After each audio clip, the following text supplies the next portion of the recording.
السلام عليكم، نتمنىكم تكونوا بخير وعلى خير. مرحبا بكم معايا اليوم القصه جديده واحداث جديده.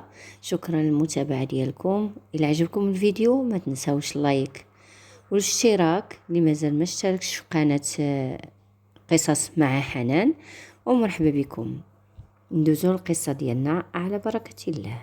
انا اسمي حميد، 33 سنه، اصل ديالي من الشمال، خدام ولله الحمد، متزوج وعندي ابناء الله يحفظهم ويرزقهم كل منتظر. كنعاود لكم القصه ديالي هذه قديمه. سنه 2013 تعرفت على واحد البنت من نواحي ديال تارودانت عن طريق الفيسبوك.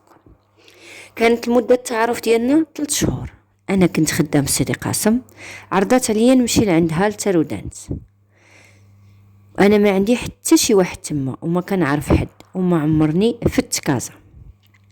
المهم بقات عليا حتى وافقت. قالت لي اجي في الكار وخويا وماما يتلاقاوك في اكادير ويجوا يجيبوك.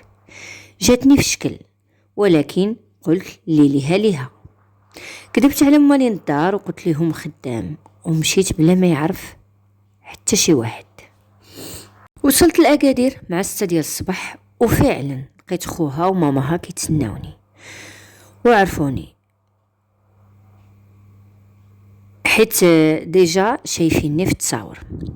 المهم مشينا شدينا الطريق، وانا شدني واحد الاحساس مخلط بالخلعه والخوف والترقب انني غنمشي لواحد البلاصه ما كنعرفهاش وناس ما كنعرفهمش.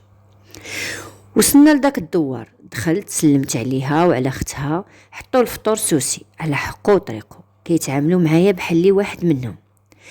انا تنويت وما ارتاحيتش الصراحه، خصوصا من الام ديالها اللي ما نزلاتش عينيها مني. المهم فطرنا، عطاوني بيت النعاس. حاولت ولكني ما قدرتش.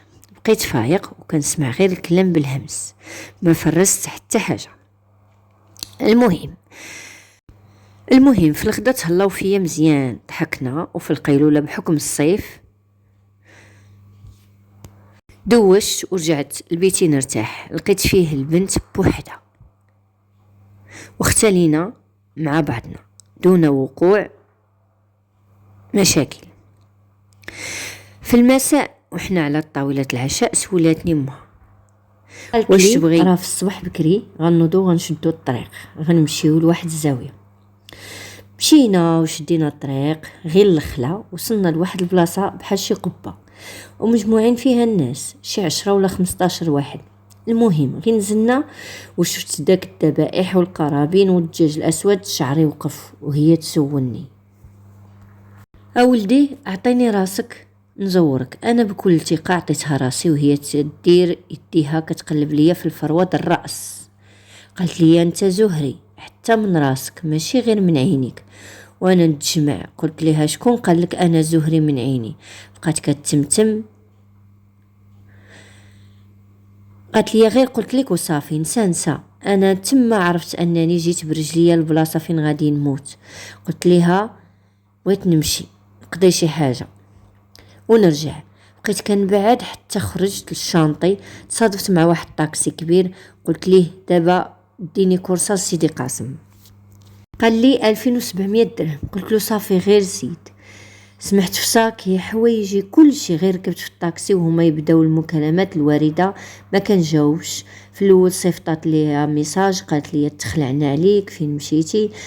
فاش عرفوا انني هربت كتبت لي بالحرف والله حتى تندم. من تما جيت لمدينتي، موراها عرفت بنت مدينتي، تزوجت وعايشه عادي. هاد الواقعه ما عمرني نساها، اللي خلاتني ليومنا هذا نخاف من العراضات. شكرا لاستماعكم، الى اللقاء، الى قصه مقبله باذن الله. تحياتي.